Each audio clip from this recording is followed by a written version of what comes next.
Vibrant City is gone, it's now vibrant Invercargill, and the city is about to have a big kick up the back streets, well, up the main streets. What do you think of it all?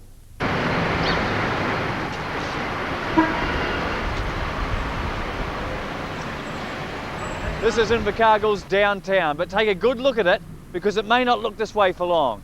Vibrant Invercargill is looking to change the image and the whole look of the centre city. And one of the things that's going to change is, look, these wide streets. They've always been wide.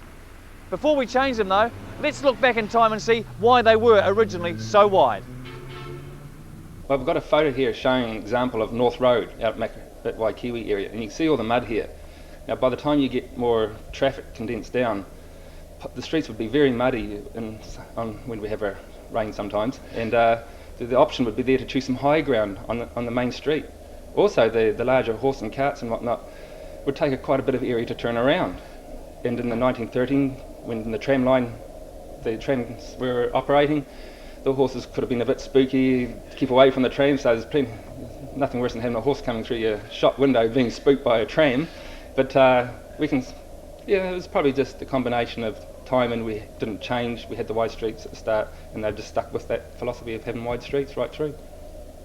The new focus for our main streets is to put a more emphasis on our shoppers and our pedestrians in our main streets, and we want to do that by reducing the speed of our traffic and the number of lanes people have to cross across D Street and across Tay Street. It's a marathon getting across here, so what's going to be different?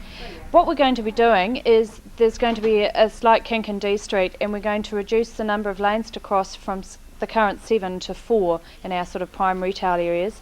The pedestrians are also going to be at footpath level, not highway level, so that they can actually see the traffic. It makes them safer, they're more aware of the traffic that's coming, and they can be seen by the traffic. It will also slow other cars and things down. Unmistakably Wapner Place. I mean, I've had some fun lunches here with the family and some big concerts as well, but I wonder what it was originally used for. Well, Wapner Place never existed. We had S Street was where Wapner Place is now, and we had two buildings. We had the Norwich building on the right hand side, facing west that is, and we had the Athenaeum, where we had commercial sites underneath the Athenaeum, and our focal point back then was the Bandratanga Square, which is outside the post office.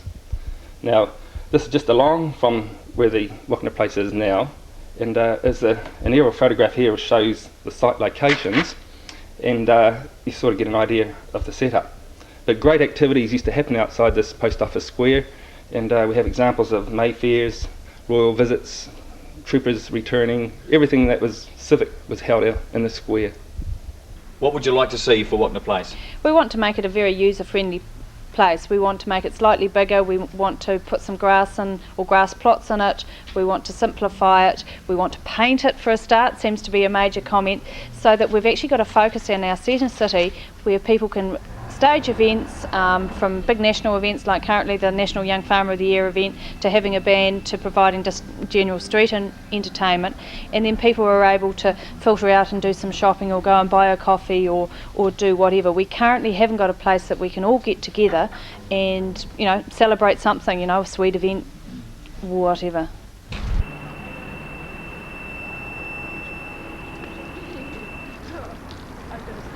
We don't have a mall in Invercargill City, and so our streets actually act as our mall. Now there'll be no retailer in town that have let their inside of their shop go 15 years without an upgrade, and so what we're wanting to do is actually tidy up the paving, what our buildings look like, all that sort of thing. This is what this concept is about, so that people are attracted to come here. We need to do an upgrade. And if we upgrade and things are looking good there, spin-off? The spin-off is that we will attract more people back to our inner city, and they will get more shopping, there'll be more coffees bought, all those types of things. We're going to bring more people into our inner city, they're going to spend their retail dollar here, and we're going to have a much more vibrant inner city.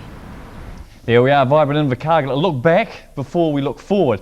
Now, the plans are on display at Vibrant Invercargill, which is in the old telecom building, the one that looks straight onto Wapner Place, right there. So pop along there between 10 and 3, Monday to Friday. Have a look at the plans and have your say. Now, one place we're not shy to have our say, of course, is on sport, especially we're all netball